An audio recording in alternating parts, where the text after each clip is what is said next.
Ini seperti kerjaan orang yang sedang benerin ledeng di rumahnya, pipa ledeng yang ditanam rumahnya, karena susah gali ya sudah ledakan saja itu rumahnya. Kita lihat ada kita terganggu oleh apa? Oleh kecoa di rumah kita, kita lempar pakai granat. Kita hancurkan konstitusi kita sendiri. Pasti kelak kita akan berjumpa.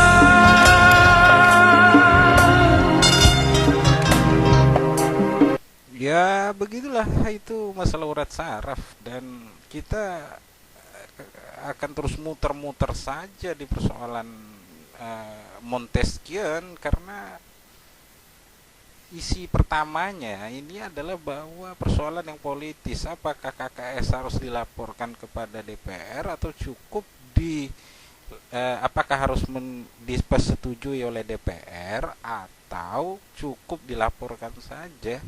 Nah, ketika itu yang jadi fokus, akhirnya masuk ke tema-tema membingungkannya si Montesquieu ini tadi, dan ujungnya ya turunan-turunan ini membawa dosa-dosa turunan, pertimbangan-pertimbangan lainnya terlalu politis memaksakan seperti itu.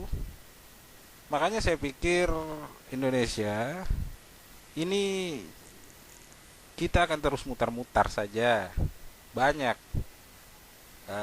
pertimbangan-pertimbangan hakim-hakim MK ini yang mutar-mutar saja. Karena memang solusi utama dari itu semua adalah sederhana. Cuma solusinya adalah retina mata yang baik dan koneksi urat saraf yang juga baik, dan yang pasti moralitas yang melingkupi urat saraf itu tadi. Itulah yang kita harapkan ada nantinya pada hakim-hakim Mahkamah Konstitusi ke depan. Kalau yang sekarang, ya kita bisa nilai sendiri sajalah. Dan untuk mengurangi konsumsi kita yang lebih lagi dalam menghabiskan tinta seluas lautan dan seluruh pohon-pohon dijadikan kertasnya, menghabiskan energi kita saja menuliskan persoalan itu di komisi yudisial atau ke Dewan Etik Mahkamah Konstitusi, maka sederhana sajalah, kita akhiri saja ini semua demi Mahkamah Konstitusi itu sendiri. Kita jaga lembaga Mahkamah Konstitusi itu sendiri, kecintaan kita pada konstitusi Republik ini. Lebih baik hakim-hakim Mahkamah Konstitusi yang ada sekarang lebih baik mundur sajalah. Kemasi barang-barang Anda, tinggalkan tempat itu.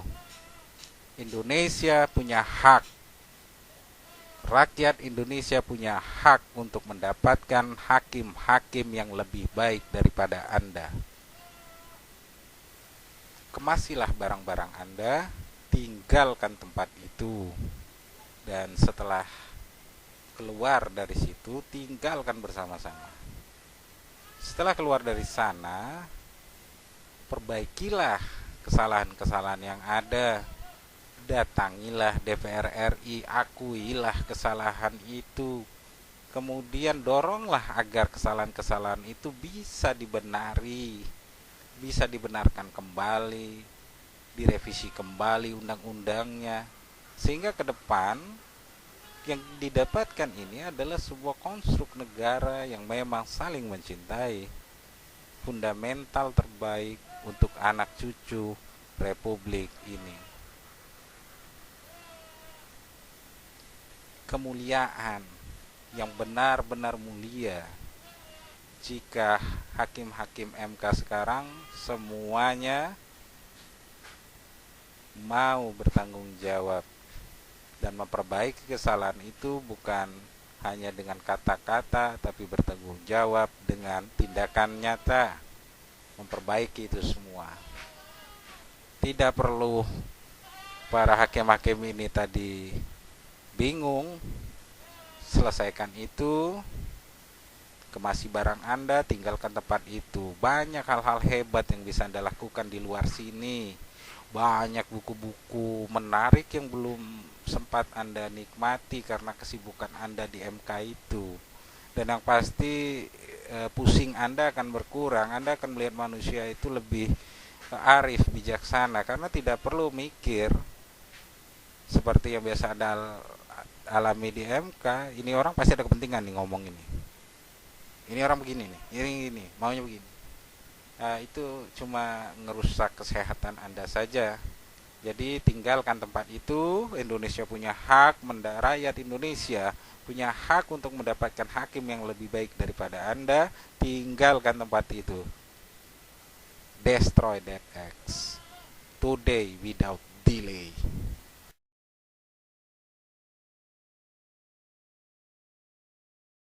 Indonesia pada akhir Desember 2012, kami sangat yakin bahwa pada Januari 2012 tahafud al-qanun yang dikirimkan oleh Pak Haji itu sebenarnya sudah sampai ke hakim-hakim MK. Tapi kami tidak tahu apakah itu memang sampai, karena memang cuma kertas itu. Nah, tapi pada 31 Januari 2013 itu Pak Haji dapat surat dari Sekjen MK. Suratnya seperti surat cinta remaja yang sedang kepuber-puberan. Isinya ucapan terima kasih bahwa telah memberikan masukan untuk membangun MK ke depan sebagai pengawal hak konstitusi warga. Nah, ini sepertinya Sekjen MK lupa bahwa Haji Syahrial itu adalah alumni Lemhanas. Dan yang ditunggu oleh alumni Lemhanas itu bukanlah ucapan terima kasih, tetapi tanggung jawab sesama alumni Lemhanas. Tanggung jawab kepada sesama alumni Lemhanas. Bukan surat cinta yang kepuber-puberan begitu. Tapi waktu itu saya tanyakan ke Pak Haji bilang, ya sudahlah Pak, ini mungkin begini situasi psikologi perkembangannya, mungkin memang masih puber. Ya kita demi kemanusiaan dan kedewasaan, saya menerima surat itu. Yang waras, yang ngalah, gitu kata Pak Haji.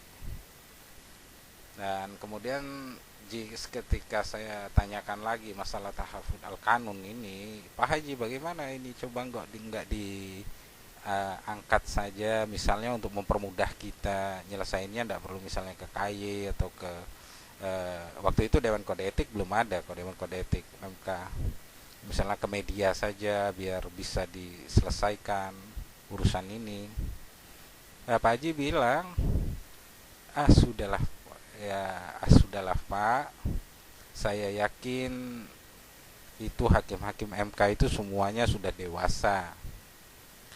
Mereka pasti tahu bahwa mereka pasti mati, dan kematian itu datangnya tiba-tiba, dan mereka sangat paham apa konsekuensi yang harus mereka hadapi nanti di akhirat nanti, bahwa hisab di dunia itu akan mengurangi hisab mereka di akhirat nanti. Ya akhirnya mendengar petuah kedewasaan ala alumni Lemhanas ini tadi, ya saya ngangguk-ngangguk saja. Panjang itu dari awal Desember, 2013, Januari 2013. Kemudian panjang berlanjut terus sampai akhirnya putusan. Saya tanyakan lagi, begitu jawaban Pak Haji, tetap begitu. Waktu putusan di bulan Agustus, saya tanyakan lagi kepada Pak Haji lagi jawab lagi ala kedewasaan Lemhanas ini tadi. Kemudian bulan Oktober Akil ditangkap, ya terus berlanjut. Tapi ketika 20 Desember 2013 saya melihat Sepertinya sudah saatnya saya yang harus sampaikan ini kepada Indonesia. Saya harus sampaikan tahafut al-Qanun ini kepada Indonesia. Karena pada 20 Desember itu saya mendengar pernyataan dari Hakim Ketua MK yang baru waktu itu, Hakim Hamdan Zulfa, diminta tanggapannya terkait telah ditetapkannya Perpu MK menjadi undang-undang oleh DPR RI. Hakim MK waktu ditanyakan oleh wartawan waktu itu, bagaimana dengan hakim-hakim MK sekarang, Hakim Hamdan bilang ini tidak berlaku, bahwa Perpu itu tidak berlaku untuk berlaku surut, undang-undang itu tidak berlaku surut, itu untuk hakim-hakim ke depan, bukan untuk hakim-hakim MK sekarang. Di sini saya mulai kecewa, dan saya sudah akhirnya saya putuskan saya harus bicara. Karena apa? Itu pernyataan yang betul sekali. Ada harapan besar MK ke depan. Tapi tentu pernyataan seperti itu tidak perlu sebenarnya disampaikan oleh orang yang sudah dewasa ini tadi, menurut Pak Haji, oleh Ketua MKRI. Tidak perlu itu disampaikan, semuanya sudah paham itu. Nah, artinya ini sudah gila jabatan ini, jangan-jangan udah terjebak ini. Makanya kita sebagai sesama manusia, saya punya pikiran, saya harus selamatkan kemanusiaannya Hakim Hamdan. Dan di sisi lain ada juga Hakim Patrialis Akbar yang saat itu harus berjuang mati-matian lagi ini, karena sudah dibilang Pengadilan Tinggi Tata Usul Negara itu dia itu nggak pantas di MK, inkonstitusional segala macam lah, Hakim Maria, Hakim Patrialis. Nah, artinya sekarang sepertinya semuanya sudah terjebak untuk mempertahankan jabatannya di MK. Nah, karena inilah makanya saya pikir saya harus bicara tentang tahafut al-Qanun ini. Mungkin ini ada gunanya untuk Republik ini ke depan, bahwa keberanian untuk bertanggung jawab itu menyelesaikan, membenarkan, memperbaiki kembali kesalahan yang ada di dunia ini, itu akan mengurangi hisab kita di akhirat nanti. Memperbaiki kesalahan kita yang ada di dunia ini adalah satu jalan untuk mendapatkan kemuliaan sebenarnya, kemuliaan di akhirat nanti. Semoga. Pada saat putusan kami tanggal 28 Agustus 2013, kami sebenarnya sudah kecewa, sangat kecewa dengan hakim-hakim MK. Tapi memang secara etis kami menyadari sendiri bahwa tidak etis rasanya kami teriak-teriak kalau dalam situasi kami orang-orang yang ditolak legal standingnya oleh MK. Emangnya gue cowok apaan gitu, kita bilang. Jadi biarin saja terus berlanjut, karena kami sangat paham bahwa kami itu cuma ditolak legal standingnya, dan sampai kiamat pun materi kami itu tidak dibahas, legal standing yang ditolak. Dan karenanya materi kami itu pun sampai kiamat pun itu masih tidak akan kena yang namanya nebis in idem. Jadi bisa lanjut lagi, siapapun bisa melanjutkan perkara 41 PU 2012. Silahkan, siapapun bisa. Kekecewaan kami itu sebenarnya hanyalah kekecewaan terhadap kemampuan retina mata, bahwa hakim-hakim MK tidak bisa melihat bahwa kebengkakan, bengkak-bengkak, memar, benjut-benjut yang kami alami. Karena memang MK terlalu terbiasa dengan memar-memar, bengkak-bengkak yang wow dan sensasional ini. Baru MK tidak bisa melihat kalau kami ini bengkak dan benjut-benjut gara-gara utang. Pemerintah sendiri benjut-benjut karena harus membayar utang pemerintahan sebelumnya. Bagaimana dengan pemerintahan selanjutnya yang harus menanggung beban pemerintahan sebelumnya lagi, dan itu terus berlanjut. Dan parahnya lagi ya memang sejak 10 tahun yang lalu utang Republik ini meningkat 2 kali lipat daripada sejak Indonesia merdeka. Jadi ada 2 periode. Indonesia merdeka 1945 ke tahun 2004 itu 1.200-an utang Indonesia. 2004 ke 2014 itu sudah menjadi 2.500-an. Ada 2 kali lipat. Nah inilah, semuanya benjut sebenarnya. Tapi karena MK tidak terbiasa, karena ngelihat bahwa persoalan undang-undang ini legal standing itu harus terkait dengan benjut-benjut, bengkak-bengkak. Aduh Pak, saya bengkak. Yang begitu-begitu itu. Jadi konstitusi ini ditarik ke persoalan individual, bukan persoalan komunal, bukan persoalan republik ini. Hak-hak konstitusional warga itu dianggap adalah hak konstitusional yang bersifat individual.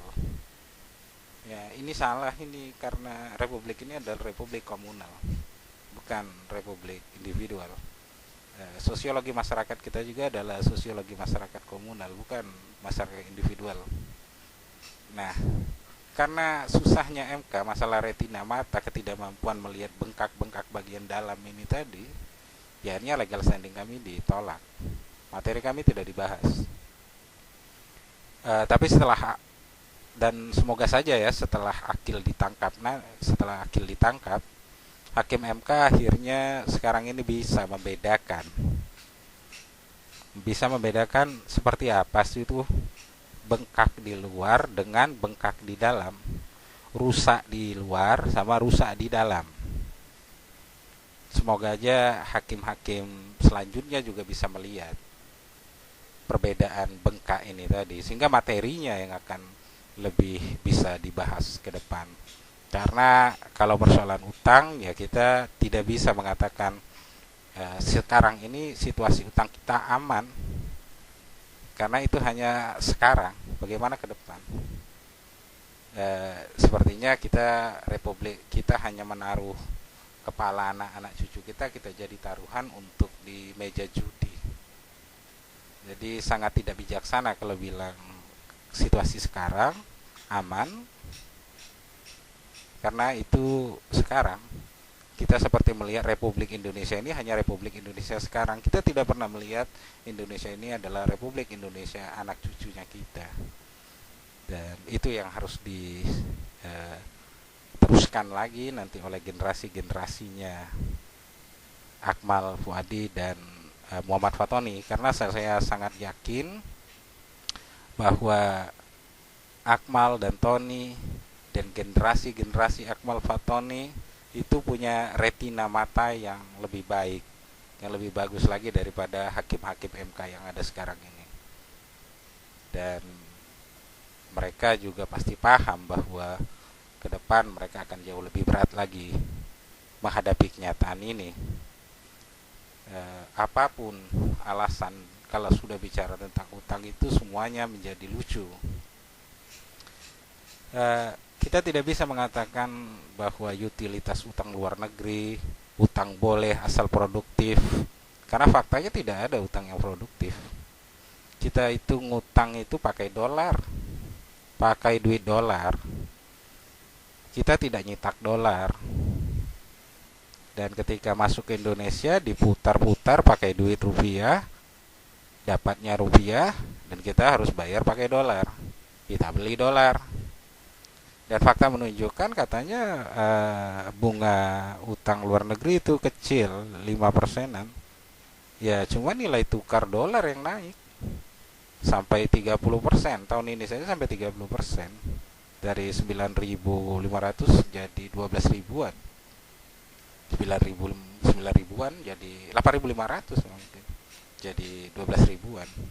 Jadi artinya sebenarnya kenaikan itu sampai 35%. Indonesia harus merogoh kocek lagi 35.000%. Kalau tadinya misalnya hutangnya 1.000, sudah dianggarkan kita bayar cicilan bunga utang dan bunga cicilan pokok dan bunga utangnya 1.000, karena fluktuasi dolar naik seperti ini kita harus merogoh kocek, harus nambahin lagi jadi 1.300. Nah inilah yang jadi yang harus diperhatikan ke depan, bahwa utilitas penggunaan utang itu yang disebut produktif itu ya kalau kita pinjam dolar masuk ke Indonesia terus jadi duit dolar juga, rakyat Indonesia bayar pajak pakai dolar saja, nah baru itu produktif. Tapi karena kalau misal kita bicara duit masuk dari luar, masuk itu bukan duit pemerintah, bukan duit rakyat Indonesia, paling duit segelintir orang saja. Dan ya, itulah produktivitas yang bagaimana yang dimaksud ini tadi kalau bicara tentang utang. Dan percayalah Akmal dan Tony serta generasi-generasi mereka pasti bisa menyelesaikan persoalan ini. Saya sangat yakin itu. Saya yakin bahwa anak muda Republik ini, generasinya Akmal Fuadi dan Muhammad Fatoni, itu adalah generasi terbaik Republik ini. Cuma pesan saya satu kepada anak-anak muda Republik ini. Hey bro, jangankan kalian yang sudah bayar utang kalian itu, men. Sperma kalian yang belum jadi anak pun itu sebenarnya sudah menanggung pembayaran utang itu.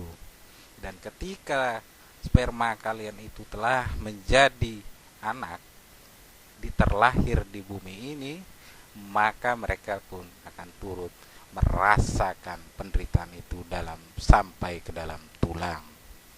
Hati-hati men, pikirkan ke depan bro. Indonesia, putusan ke-41 PU 2012 itu dibacakan di akhir bulan Agustus 2013, dan 1 bulan kemudian awal bulan Oktober, tanggal 2 Oktober si Akil ditangkap. Dan pada waktu malam Akil ditangkap itu, tengah malam itu Pak Haji telepon ke saya bilang masalah itu.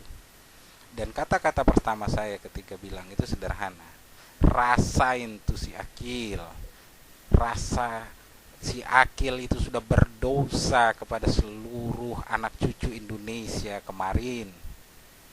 Rasakanlah penderitaan itu sampai ke dalam tulang Kil. Tanggung jawab Kil. Nah, Indonesia inilah, semoga ke depan kita bisa berpikir ulang lagi tentang persoalan ini. Dan saat itu juga saya tanyakan, malam itu juga saya bilang, Pak Haji udah deh, masalah yang Pak Haji pernah sampaikan tahafatul kanun ini, biar mudahnya itu disampaikan saja ke media biar mudah. Jadi kita nggak perlu capek-capek ke KY, ke mana, DPR. Tapi ketika itu saya sampaikan ke Pak Haji, jawaban Pak Haji sangat menarik sekali. Bapak tidak perlu pusing oleh soal media itu.